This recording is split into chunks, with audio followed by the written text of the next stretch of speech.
Luther Toms, certified financial planner with RBC Wealth Management. I'm part of an all-woman financial advisor team with combined experience of over 40 years. Whether it's leaving something for your loved ones, enjoying your own retirement, or giving to a favorite charity, we'll help you plan, and there's no better time than right now. This is Alicia Luther Toms at 612-770-4460 or alicia.luther.toms@rbc.com. RBC Wealth Management, a division of RBC Capital Markets, LLC, member NYSE FINRA SIPC. Your home's insulation probably isn't something you think about too much, but it's absolutely vital to keeping your home comfortable in both the summer and winter. So have AirSeal Tech, Minnesota's premier insulation contractor, provide a free no-obligation inspection on your home's insulation health. Their highly trained installers can make your home more comfortable and energy efficient year-round. And right now, AirSeal Tech will double your insulation rebate up to $1,000 if you mention AM 950. Call 612-888-3664. That's AirSeal Tech. They bring comfort home. The #1 source of the Twin Cities gay scene is all digital. Follow Twin Cities Gay Scene on Facebook and Twitter. Sign up for the Scene Shot email blast for weekly updates and chances to win great prizes. No app is needed to view the bi-weekly web editions of Scene. It's GLBTQ media for the mobile generation. Find it all at TwinCitiesGayScene.com. That's TwinCitiesGayScene.com. Are you wondering what's going on with our real estate market right now? Then why not become a house geek? Hi, I'm Kirk Duckwall with Bricks Real Estate and host of the Twin Cities Real Estate Show here with your Market Minute. 4.86 is the average number of showings per week per listing in the median sale price range, and this is a key indicator of current demand in our marketplace. The median sale price is up by 8% over the same time last year, which is at about $297,000. The 30-year conventional interest rate is at around 3.33%. This is historically low and is virtually unchanged over last week. So what does this mean for sellers? Showing activity is slower than it was last year at the same time. However, due to the low inventory of homes for sale, activity is still showing it is a seller's market.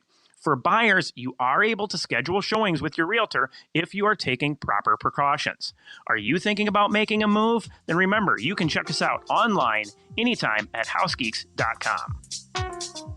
With your AM 950 weather, I'm Brett Johnson. Look for clear skies overnight with a low around 38. Wednesday, partly cloudy with a high near 56. Thursday, partly cloudy with a high near 60. And Friday, sunny with a high around 61. And with Mother's Day coming up on Sunday, make sure you check out one of the AM 950 advertisers for a gift for mom. They have you covered in just about any category you can think of, and lots of our advertisers have curbside pickup and special deals on shipping. Find a full list of all of our advertisers at am950radio.com. Portions of Native Roots Radio may be pre-recorded. It's a good day to be indigenous. Get up, stand up. They are going to become more brutal. Couldn't cut, any cut again. Because all the hippies were trying to be Indians anyway. They're going to become more repressive because it's a matter of dollars and their illusionary concepts of power. Hey, Victor. We must live in balance with the earth. And also with recent happenings at Wounded Knee. I am awake. Hey, Kadagi to all my friends and relatives in 4 directions. You're listening to Native Roots Radio Presents I'm Awake, and I'm your host, Wakanja. As you know, Native issues are human issues, and human issues are Native issues.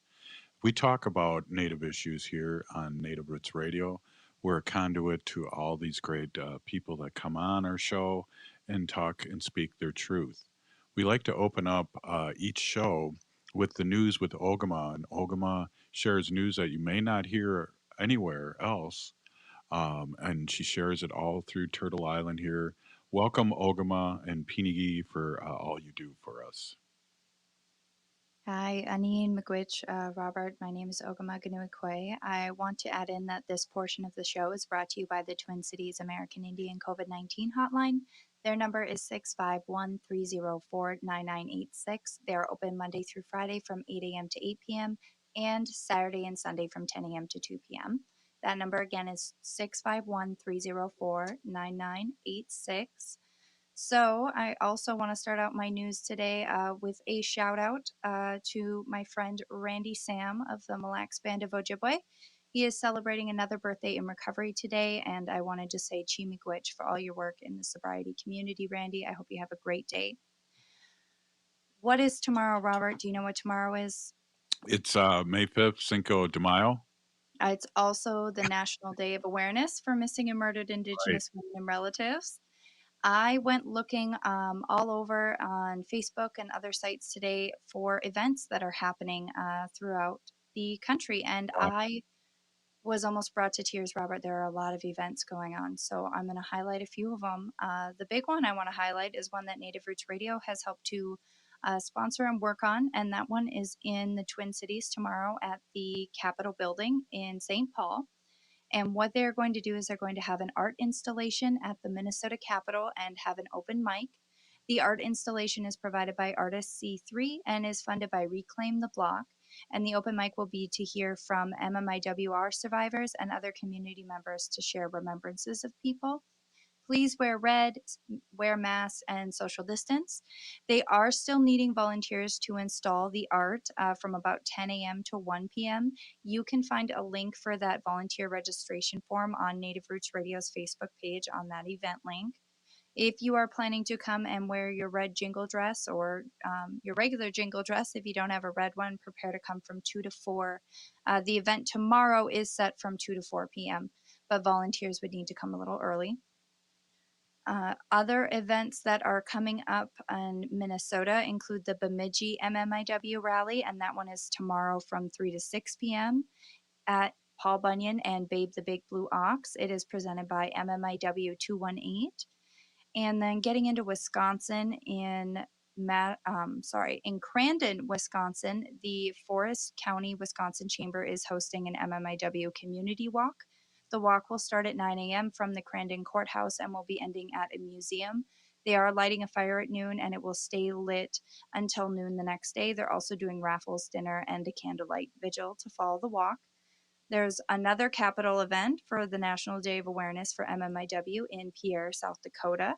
The Native Women's Society of the Great Plains is hosting the nation's National Day of Awareness for Missing and Murdered Indigenous Women and Girls. And there will be speakers, educational booths, and other interesting things happening there at 1 p.m. on the front steps of the Capitol in Pierre, South Dakota. Also happening tomorrow at 1:30 p.m. in Washington State, the Northwest Passages Book Club is having an online event where they're going to have a tribal liaison come and speak.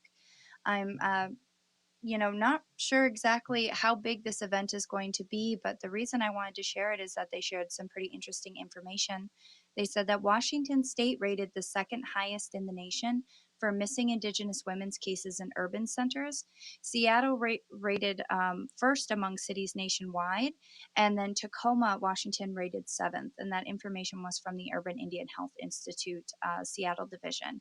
So that it looks like they're going to do what they can over there.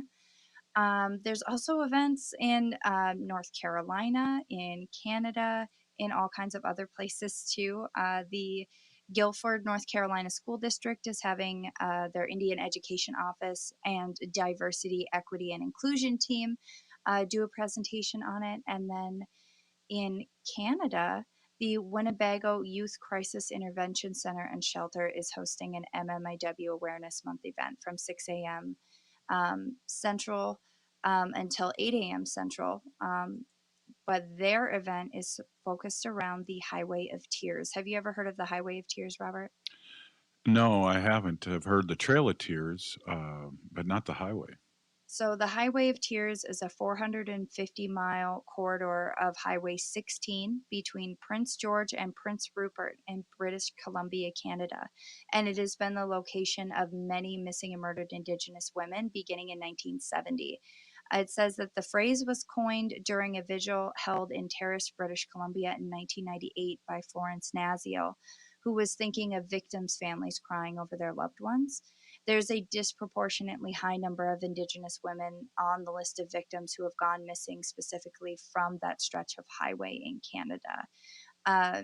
So I did not know that, Robert. I don't know if you knew that, but I it's did hear that. It shook me, and now that you said that, I have heard of that. That's just crazy.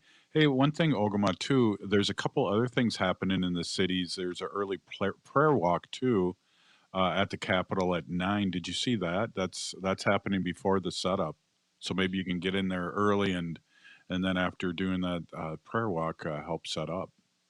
Yes, exactly. So anytime if you're in the Twin Cities tomorrow, you can pretty much any time of day between 8 and 4, you can show up at the Capitol in the Twin Cities, and there will be an event happening there.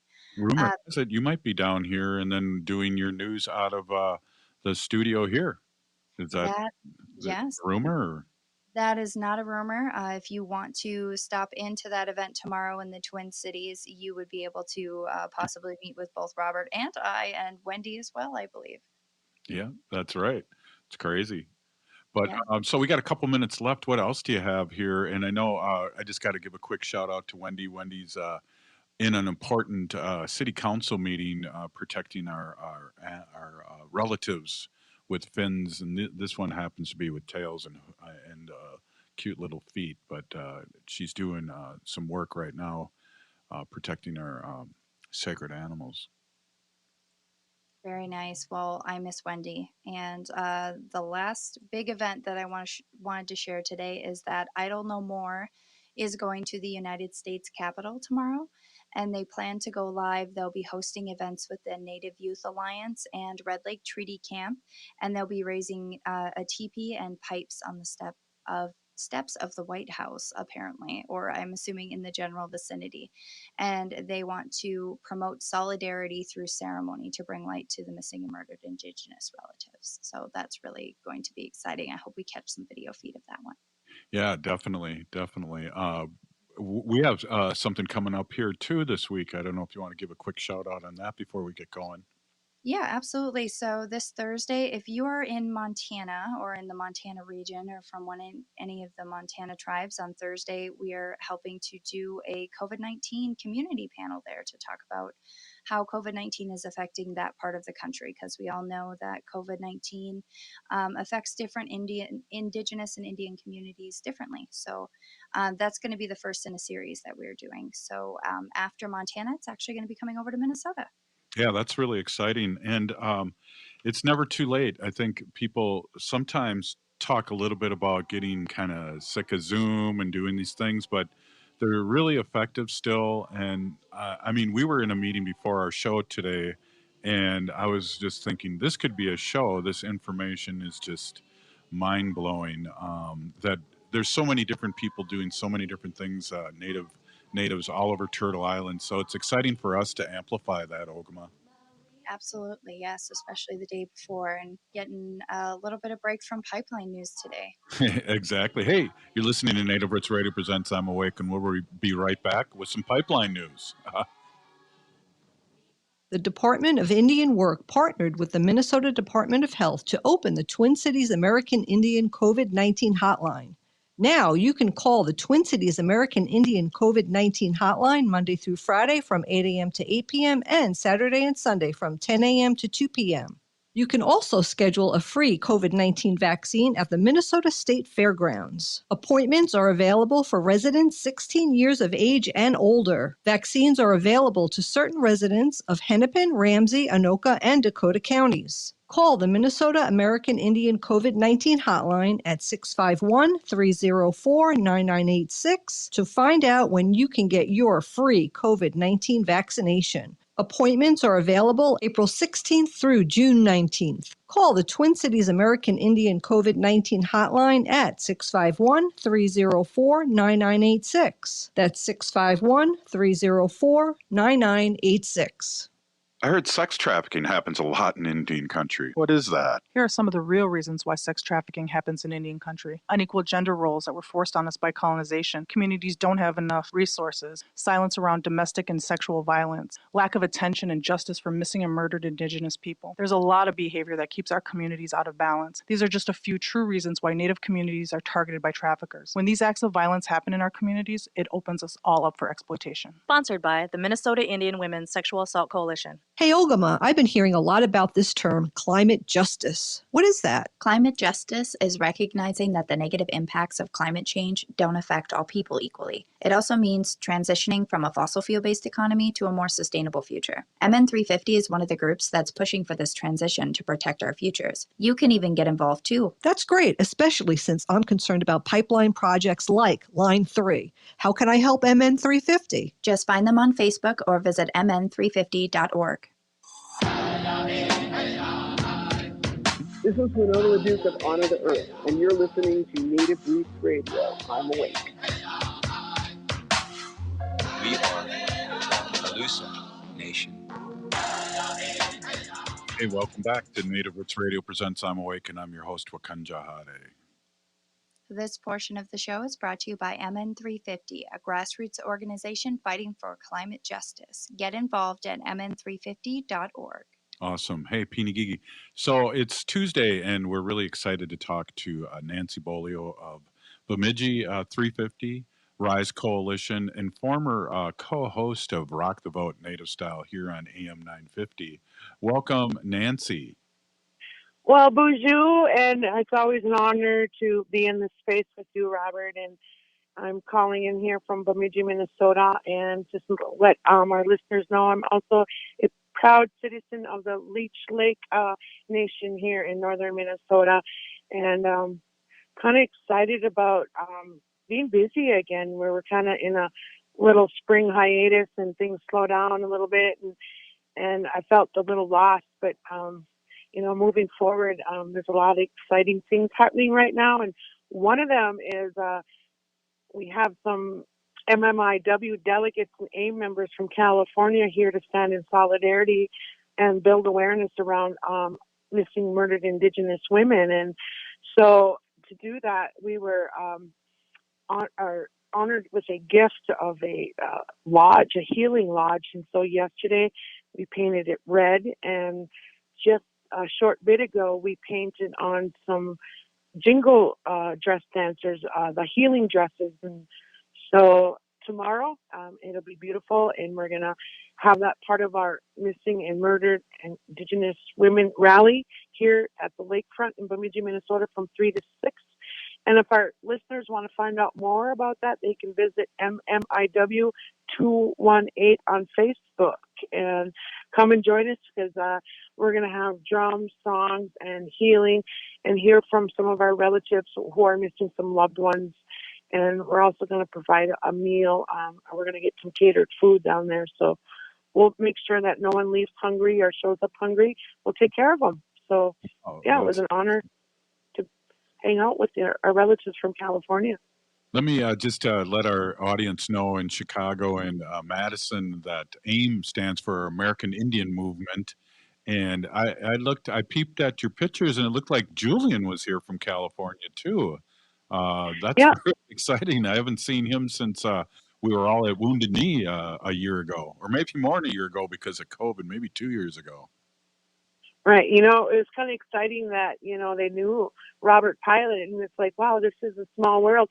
And it just goes to show when we stand in solidarity, we can be strong no matter how far apart we are. So, I think the awareness and standing in solidarity is really huge right now. And I think, with these guys here from California, it's really about landing a space where people can come, because we have events and we have discussions about it, but we really don't have that place for somebody, if they're traveling across Turtle Island and they were victimized or they're feeling hurt because of a lost loved one.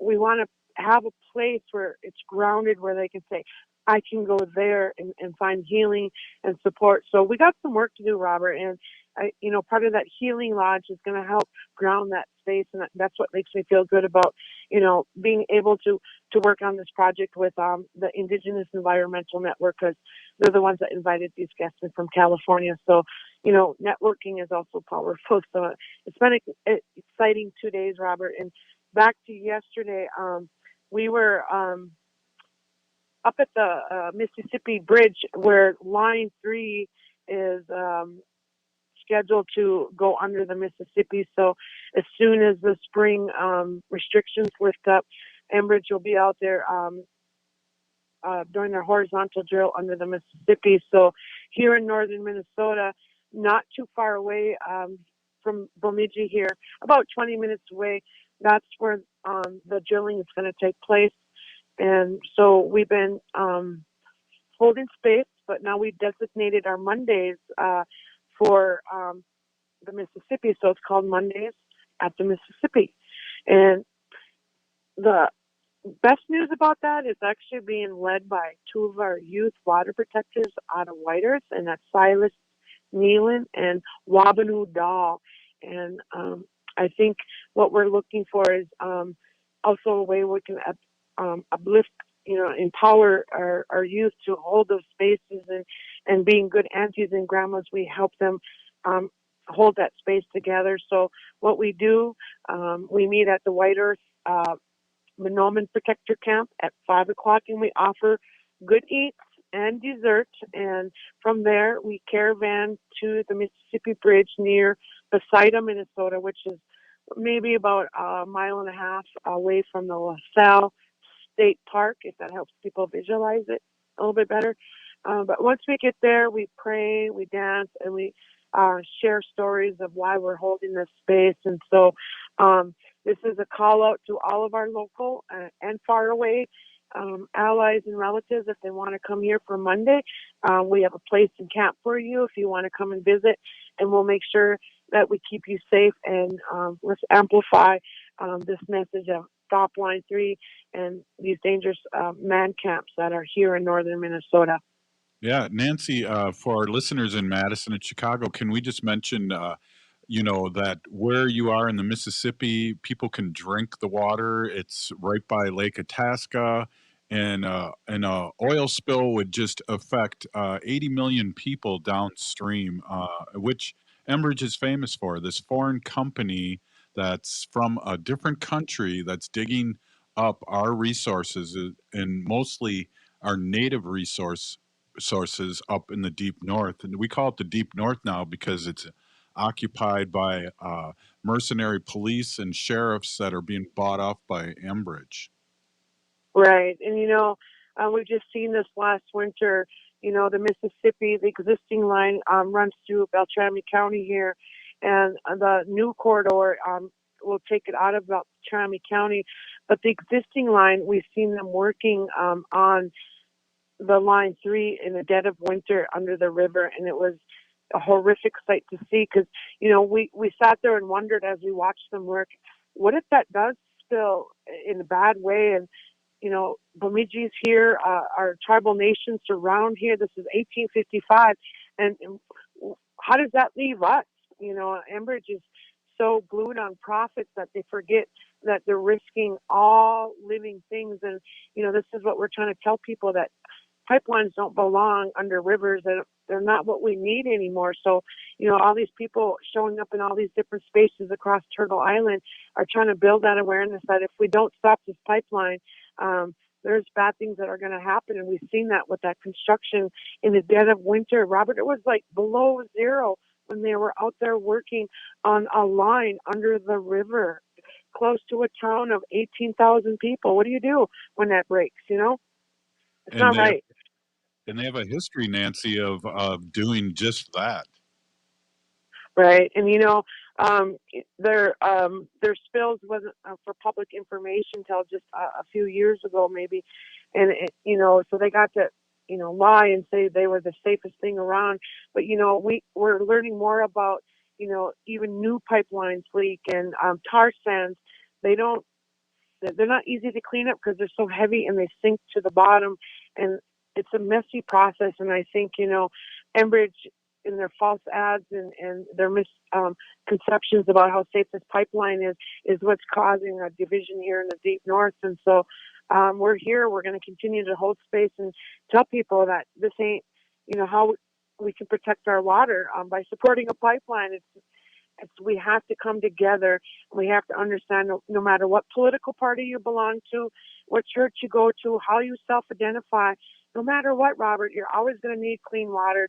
And this is a nonpartisan effort, and we have to come together collectively, set aside those differences, and understand that we need water for the future. And it's in our obligations and our responsibility to make sure we do that as treaty people, because we're, one, supposed to be good neighbors, two, be good stewards of the earth, and allowing pipelines is not how that works. And so I feel, we really need to collectively understand that we need to stand together like we've seen in Standing Rock. So we're calling on people, to make sure they join us. And one of the things they really need to think about saving a date, and we really need them to save the date from June 5th through 8th, because we're going to rise up. We're going to rise up together for the treaties. We're going to rise together for climate. We're going to rise together for our water.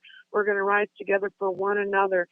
And as Enbridge builds Line 3 through Anishinaabe Treaty Land and the Mississippi headwaters, we will continue to stand strong in our resistance, and we will not stand by and watch a fossil fuel company and its, line its pockets as so much, destroy our land and produce that ugly oil we don't need. So on June 5th, we are gathering in northern Minnesota to put our bodies on the line, to stop construction, and tell the world that the days of tar sands pipelines are over.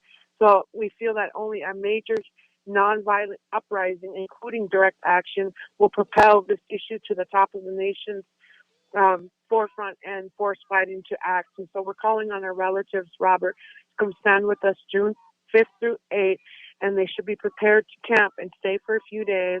And we want to remind everybody that we're all treaty people, Native and non-Native.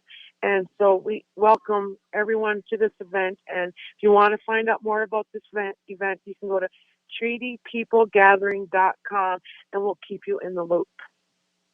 Wow. Pinigigi, Nancy Beaulieu, for all you do for all of us, all here in Turtle Island. I really want to say thank you. Can't wait to see you till next week and talk to you. You're listening to Native Roots Radio Presents I'm Awake. And up next, Nathan Wright. He's a water protector from Michigan. We'll be right back. On our face for the ones that are gone, we embrace for the cause of my noise for the truth. Hey, Wendy, what are we doing for dinner after the show? How about we go to J. Selby's on 169 Victoria Street in St. Paul? They have a delicious plant-based menu that's compassionate and environmentally sustainable. I'm getting their spot-on vegan Big Mac, the dirty secret. You can pick up and they deliver within a 5-mile radius, or you can call them at 651-222-3263 or visit jselbys.com. Well, you sold me, Wen. Let's go order at J. Selby's tonight. I'm hungry. Minnesota has the only original wolf population in the continental United States, and 80% of Minnesotans believe the wolf should be protected. Howling for Wolves is asking Minnesotans to respect our true wildlife manager, the wolf. Their survival is critical to our ecosystems, our communities, and even our economy. As highly intelligent animals with strong social bonds, Minnesota wolves deserve to be protected and admired. Learn more at howlingforwolves.org. Let's live and let howl. The Department of Indian Work partnered with the Minnesota Department of Health to open the Twin Cities American Indian COVID-19 hotline. Now you can call the Twin Cities American Indian COVID-19 hotline Monday through Friday from 8 a.m. to 8 p.m. and Saturday and Sunday from 10 a.m. to 2 p.m.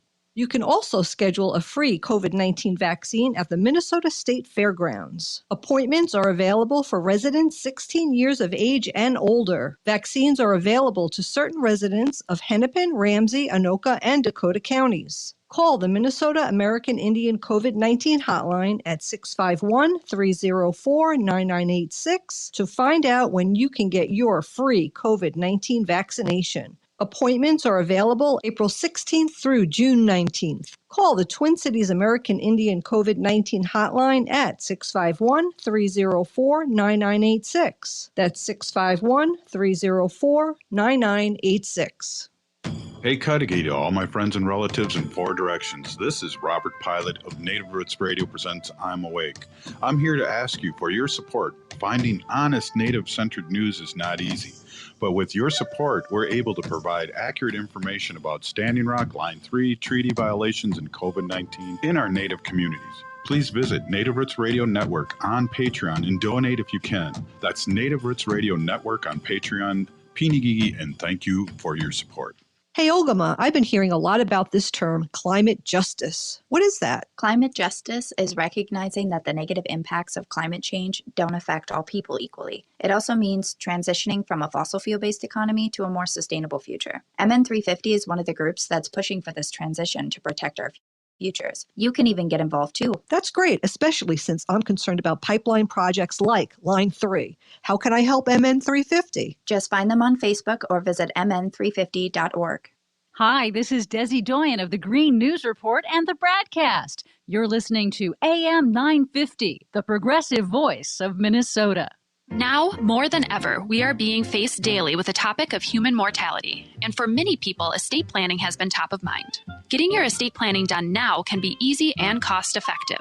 Schroman Law offers virtual options for initial consultations so that new clients can safely initiate the process. With many facing uncertain financial situations, Schroman Law also offers affordable fees for legal documents. Learn more at schromanlaw.com. That's SCHROMEN law.com. With your AM 950 weather, I'm Brett Johnson. Look for clear skies overnight with a low around 38. Wednesday, partly cloudy with a high near 56. Thursday, partly cloudy with a high near 60. And Friday, sunny with a high around 61.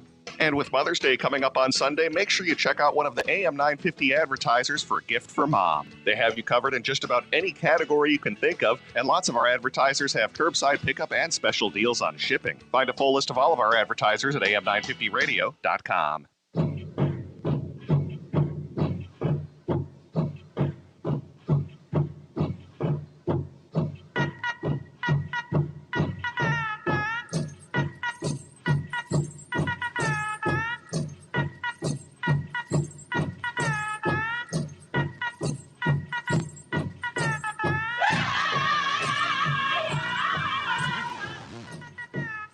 Hey, welcome back to Native Roots Radio Presents I'm Awake, and I'm your host, Wakanja Hade. This portion of the show is brought to you by the Minnesota Indian Women's Sexual Assault Coalition. Awesome. Hey, we're going to see the Minnesota Indian Women's Sexual Assault Coalition leaders out tomorrow at the MMIW-R rally at the Capitol today, and Ogama will do a rare appearance there, a guest appearance there from the deep north. And so it'll be only maybe the sixth time that I've met Ogama, but I've seen her and talked to her for 2 years over the phone and over Skype. So it'll be good, and we'll both be wearing our Resist shirts, and it'll be a good thing. Hey, we are so happy to have Nathan Wright here. He's a water protector in Michigan, and he's founder of MackinawOde. I hope I said that right, Nathan. Welcome so much. Thank you. There's so much happening up in your area, and I can't wait to hear what's going on. Welcome to Native Roots Radio Presents I'm Awake. Yes, thank you very much for having me. Yes, there is a lot happening. We've been really busy, especially preparing for the event we have, the eviction event, May 12th and 13th. And then I wanted to share with you, there was an article that came out in the paper in Detroit News, which is awesome. And it's a front page article. And the headline says, "Tribes Aim at Line 5." So, things like this are very moving to us because we're finally getting noticed on that here in Michigan. There's been articles written about us, but they're actually putting together what has been happening, how the evolution has occurred. And in this case, they have Fred Harrington, who's one of the council members at Little Traverse Bay Band, which is here in northern Michigan, talking about how better position we're in now. Before we didn't have a say-so, but now we're starting to get a say-so. And they get some comments from a fisherman that fishes up there and the importance of the lakes. And it's like our Garden of Eden where the straits are. Whitney Gravel, which is a Bay Mills, the new Bay Mills Ogama chairperson. She explains a little bit about the treaty rights and how important they are and how a lot of things that are happening directly connect. She talked about the sacredness, like I talked about last time I was on, the sacredness of the area and how the creation stories are there and how significant the straits themselves are to our people. And there's just they kind of, there's a lot to put in here, and they got a little comment about me talking about the 12th and 13th, and then they talked to another fisherman too about everything, how important it is. But it's really nice that we have this type of news coverage that's starting to happen. And I'm hoping this becomes a regular thing because so many times it's hard for us to get our voice out there as Indigenous people. A lot of times we have to piggyback on other groups that are non-Indigenous, which, are people that are helping us out, which we are grateful for. But sometimes it's lost in the translation, and when we can say it, it's better because it's kind of like the way the language is, our Anishinaabeg language.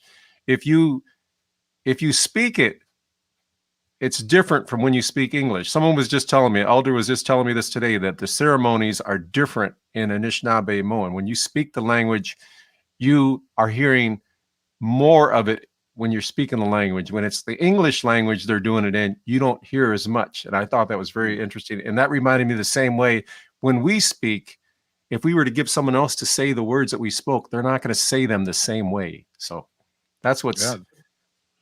That's exciting. And, Ogum and I are in some meetings during the week. And I don't know if you're willing to tell of the people that are showing up on the 12th, but we know some really heavy hitters that are coming up to support you. Do you have any names that we can drop, or is Sure. No, we go ahead. I know we've been in some secret meetings, so go ahead, Nathan. Yes, there's some of that going on, and there's still things that we have that we have to keep kind of behind the scenes for now, and obviously there's security concerns, stuff like that. But first off, let me say that this is a safe event. This is going to be a COVID. We're going to be looking at the COVID concerns and handling that. We got a lot of people involved. It took a couple weeks to really throw this together, but we're really doing a great job. So the big announcement that I wanted to make regarding the Evict Enbridge event, which happens on May 12th and 13th, is the fact that Winona LaDuke has joined us. And this was extremely, I tell you, when Paul got a hold of me, I teared up a little bit because as I said, it's different here. It's different. We have a pipe in the ground. It's hard to get activists involved in what we're doing because of that reason, because everyone's like, well, it's not going to do anything. But look at where we're at right now. It has actually done something, and it is working.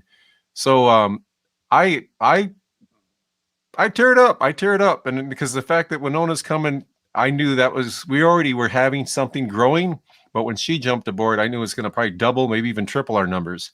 So we're excited about that for sure. Yeah. And we're always excited to work with Winona, and yeah, that's the meetings we were at with we do some work for her too. So it's exciting.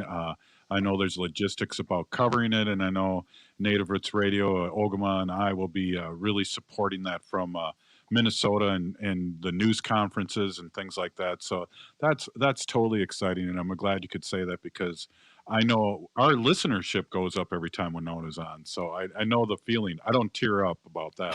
I know the feeling. It's the first time. But I could tell you some of the speakers that we have. We have more coming, by the way. This is just from, pretty much a lot of people are coming in right now, especially after Winona joined the board. Everyone's like, well, hey, I'm available now. So we have Phil Belfie. He's actually the one who got Line 5 out into the public eye. He was at booths talking about the dangers of it, and he's Indigenous. He's from White Earth. Phil Belfie, he's a professor, so he's going to speak. Fred Harrington, I believe he's going to speak. He's the one that's on the paper here. I'm putting him on the spot.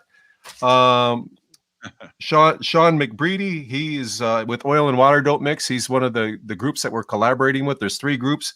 There's the Great Lakes Water Protectors, there's MackinawOde, and then there's Oil and Water Dope Mix. And Sean's with Oil and Water Dope Mix. Steve Perry, I believe his niche name is Naganash. No, I'm probably saying it wrong. Karen Turnbull, Martin Reinhardt, who's a professor up at Northern Michigan University. He does decolonizing diets. Excellent, really, really great guy. I was with him at Standing Rock. Myself, and then we're going to have probably about 10 more in the next 2 or 3 days for updates on this flyer. And to get the flyer, which is going to go up as soon as we're done with the show, you go to MackinawOde, that's MackinawOde.com, and you could get this flyer, but it will update frequently. Music, we got some local artists, Carolyn Barlow, Aaron Otto, who's a local musician, and Irene Kazmar, and Stephanie Turpinning. We are going to have more artists, especially some from downstate, and Line 3 is coming with some people too, but we haven't been in contact with them yet. So if you're out there, Line 3, or if you got any, if you're any artist out there and you want to play, get a hold of us right away before this gets booked up. Maybe Annie Humphrey. I know she's a good friend of Winona's and does a lot of music, and she's done some music for us too. That's exciting, and I think one of the things I really want to say, Nathan, is what appears to be happening right now with the fight against Enbridge is that it's really picking up momentum, and we really feel that in our meetings. We've had a lull here in Minnesota because of the thaw, and they can't dig, but people are revving up and getting ready to really really fight this and fight this in a good way. I know nationally we had Jane Fonda up north, and that got a lot of people looking at what's happening. But you having Winona and her crew, I know a lot of people from Palisade are going to be showing up too, and so it's exciting, very, very exciting what's happening now in the fight against Enbridge. Right. And do you mind if I go over the 2 days here real quick? The schedule? We got 2 minutes. Perfect. Okay. So on May 12th, and by the way, this is all available on MackinawOde Day after the show. We got to put it up here after we're done. I just got done with this flyer. So May 12th, this is being put together by the Great Lakes Water Protectors, a grassroots group here in Michigan. That's going to be at McGulpin Point. 6:30 a.m. is sunrise ceremonies. That's going to be in both St. Ignace on the UP side, and then McGulpin Point, which is going to be in Mackinac City on the south side. The 9:00 a.m. is going to be a treaty plant walk. I'm going to do that. I'm an indigenous herbalist, so I'm going to help do that. I'm going to tie it in with our treaty rights, why it's important that we keep Line 5 protected. 10 a.m. we're going to have an art build and print. So we're going to have some stickers that people could print out and things like that. 1 o'clock p.m. we're going to have different speakers that come up and speak, and kind of like a welcoming time, but people will come up and speak on that day. It's going to be a little bit more laid back on the 12th, but it's going to be good.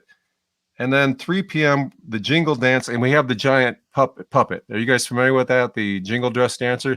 They're coming. Yeah. So that's great. With the bear and the I know they're bringing 3. They're bringing 3, and they got the jingle dress. I know that one. So they're working on logistics to get them over here. And then 4 p.m. Feast and potluck. And then on the next day, which is the 13th, 9 a.m., we're going to do a pipe ceremony. This is going to be in Mackinac City. And we're going to meet at 311 South Nicollet in Mackinac City. 10 a.m. is the walk to the eviction. So we're going to have people in the regalia in front. Eagle staffs are going to be doing like a grand entry. Everyone's going to be carrying their signs. And hopefully we'll have some of the Isaac Murdoch signs that he has created for us. A couple new ones that they're going to create on the 12th. We're going to go to the location, which I can't say right now because it's to be announced, where we're going to deliver the eviction notice. And then there's going to be a talk by Holly Bird on missing and murdered Indigenous women. And then we're going to go into Indigenous water traditions, which is opening song, grand entry, welcoming by Anishinaabeg elders, jingle dress dancers, water ceremony, revitalizing a lost tradition with the grandfather, which is 4 men walking into the water and doing tobacco. And then what do I still got time? 1 to 2 p.m. 1 to 2 p.m. bus back to Mackinac City, and then lunch at the Cookhouse at the Monoghan. That is a Little Traverse Bay Band owned restaurant, and there's going to be 2 food trucks out there, and that's on treaty land. That's right next to the McGulpin Park. And then we're going to go till 9 o'clock, and Winona's going to speak there for at least 25 minutes. We're going to get more bigger people and probably more presenters, and stay tuned to MackinawOde.com for more updates. We'll be right back. Native Roots Radio presents I'm Awake. Thank you, Nathan. Right. We'll be right back. Thank you. Hey, Ogama, I've been hearing a lot about this term, climate justice. What is that? Climate justice is recognizing that the negative impacts of climate change don't affect all people equally. It also means transitioning from a fossil fuel-based economy to a more sustainable future. MN350 is one of the groups that's pushing for this transition to protect our futures. You can even get involved too. That's great, especially since I'm concerned about pipeline projects like Line 3. How can I help MN350? Just find them on Facebook or visit mn350.org. Hey, Cudahy to all my friends and relatives in 4 directions. This is Robert Pilot of Native Roots Radio presents I'm Awake. I'm here to ask you for your support. Finding honest Native-centered news is not easy, but with your support, we're able to provide accurate information about Standing Rock, Line 3, treaty violations, and COVID-19 in our Native communities. Please visit Native Roots Radio Network on Patreon and donate if you can. That's Native Roots Radio Network on Patreon. Pinigigi, and thank you for your support. If you're hurting in your relationship or have been affected by sexual violence, you're not alone. Strong Hearts Native Helpline can help you through these difficult and uncertain times. Strong Hearts Helpline is a free 24/7 confidential domestic dating and sexual violence helpline for Native Americans. Help is available by calling 1-844-762-8483 or by clicking on the Chat Now icon on strongheartshelpline.org. This message is sponsored by the National Indigenous Women's Resource Center. Minnesota has the only original wolf population in the continental United States, and 80% of Minnesotans believe the wolf should be protected. Howling for Wolves is asking Minnesotans to respect our true wildlife manager, the wolf. Their survival is critical to our ecosystems, our communities, and even our economy. As highly intelligent animals with strong social bonds, Minnesota wolves deserve to be protected and admired. Learn more at howlingforwolves.org. Let's live and let howl.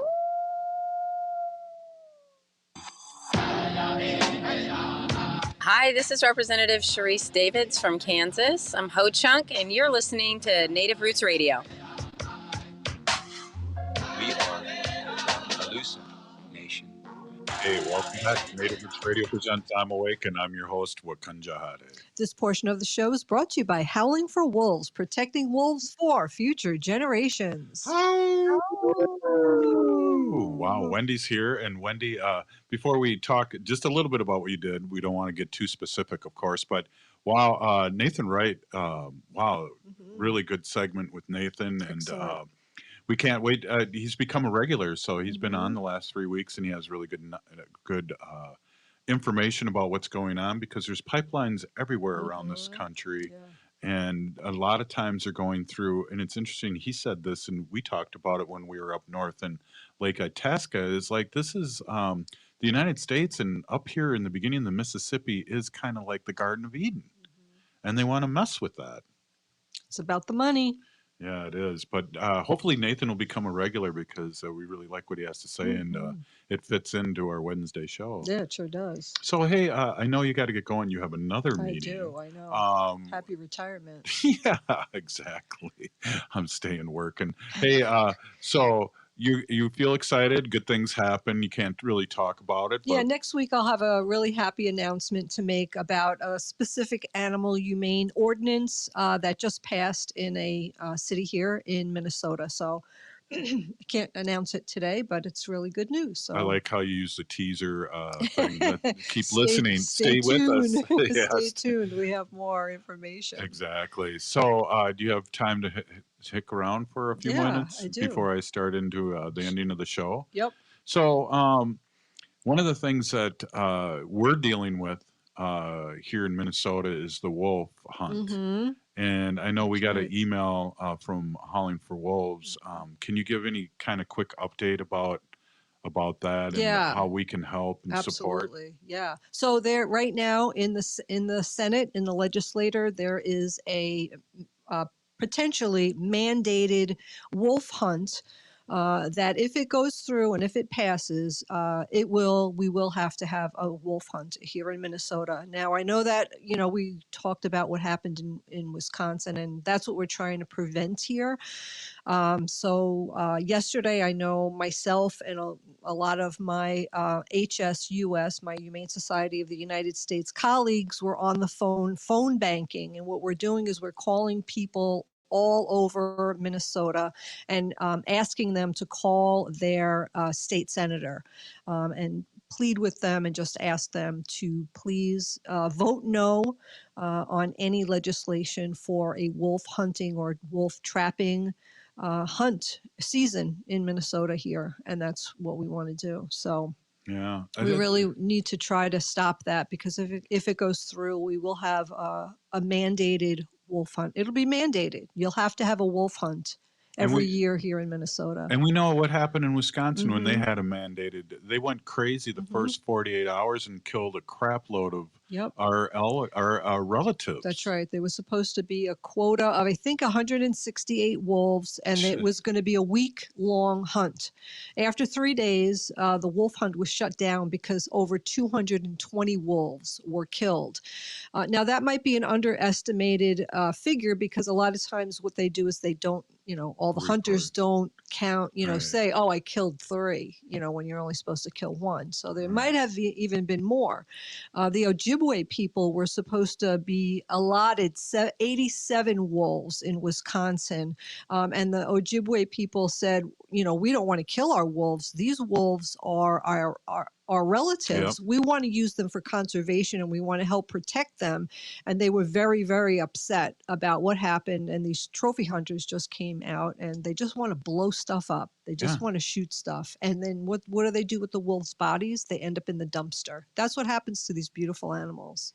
And we've talked over the years, Wendy, about how they're so important with the ecological system of waters, lakes, and nature and everywhere, and how they revitalize the land and how much of a bad rap they get. One of them kills a sheep and then they go out and kill 100 of them. Well, Go ahead, I'm sorry. Howling for Wolves, which is one of our sponsors, and the Humane Society of the United States both have earmarked money specifically to give to farmers so that they could use that money to use non-lethal ways to kill, to deter, scare away.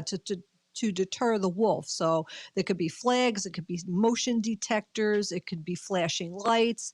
It's all kinds of things. And it wouldn't cost the farmers any money at all. But again, I think the farmers and the ranchers just they just don't like wolves. Well, and even so, I've heard some farmers using that over the years that we've done this show and talked about this. But are the farmers the ones coming and shooting these wolves, or they often sometimes do? Oh, I okay. think that they do. I spoke to a guy 'cause I just yesterday. picture somebody in a bar down here in St. Paul going to Wisconsin and shooting a wolf. There are people who do that. Yes, they're waiting. They're looking at their watch and they're waiting to see if it goes through, and they'll be the first ones up there with their rifles to kill these animals. And that's why I say it's not always the farmer and the rancher. I But spoke to a man up north yesterday while I was phone banking, and he said, I live here with the wolves. I see them all the time. I have a cat that I have to be careful of. So when my cat goes outside, I'm outside with the cat. And there's bears up here too. So he said, I have a rifle. Yeah. And he goes, I don't believe in this trophy hunting, and I will call my legislator. I think his state senator was Ruud, R-U-U-D. Yep. And that he said, if I have my rifle and if I need to, I'll shoot the wolf if it's going to, kill me or kill one of my pets. And I was like, absolutely. But he said he does not believe in trophy hunting like what they did in Wisconsin. He was horrified by it, and he does not want to see that. And he's a hunter, but he doesn't believe that an animal should not be killed unless it's going to be used, like you're going to feed your family, you're going to, you're going to kill one animal, you're not going to, obliterate a whole, population of wolves. Right. Well, I appreciate that, and I know you got to get going to your other I have meeting. to go into my but other meeting. I really appreciate that. One of the things was I want to thank Nancy Beaulieu tonight for being on, Wendy, and she's always got a great insight. And there's some Aimster gangsters, I don't know if you heard this, that are up there helping that knew me. That's funny. Maybe it was from when we were at when I went to Yeah. Wounded Knee with Clyde Belcourt, the founder of American Indian Movement. And then again, Nathan is awesome, and of course Ogama, who did this portion, is brought to you by. Thanks so much, Ogama, for stepping in when I'm next Thursday. I'll be off as well, so taking some time off. So we'll give you the. She gave you the thumbs up. I saw that. Thank you very much, Ogama. I always appreciate everything you do. So I'm going to run, and thank you very much, everybody. Just go on Google. Who is my Minnesota senator, and call your senator and leave a message and say you want them to please vote no for a wolf hunting and trapping season in Minnesota. Please do it. Yeah, and look it up there. Ogama already put it up there. Awesome. Really Thank exciting. you. We got a lot of things cooking this week. And really good job, Wendy. And Haijuoni. hey, that means see you later in Ho Chunk. My What's wife the speaks my wife speaks Ho Chunk. Hey, I would like to end with these thoughts. If you are listening to the show, you are part of the resistance. From Chief Plentycoops, the ground on which we stand on is sacred ground. It is the blood of our ancestors. We need to resist, divest, join a group, run for office, and especially mask up. You're listening to Native Roots Radio Presents I'm Awake, and I want to thank again Nancy Beaulieu, Bimi'ji 350, and Nathan Wright, the founder of MackinawOde, which I can say now, which is awesome. And want to say Pinigigi to Ogama for all she does for Native Roots Radio. And it was great to see Wendy stop in for her special rare guest appearance. We're still here. We are the 7th generation Free Leonard Peltier and Stop Line 3. Stop mowing the lawn. There are better ways to spend your time. Minnehaha Falls Landscaping can help you save time and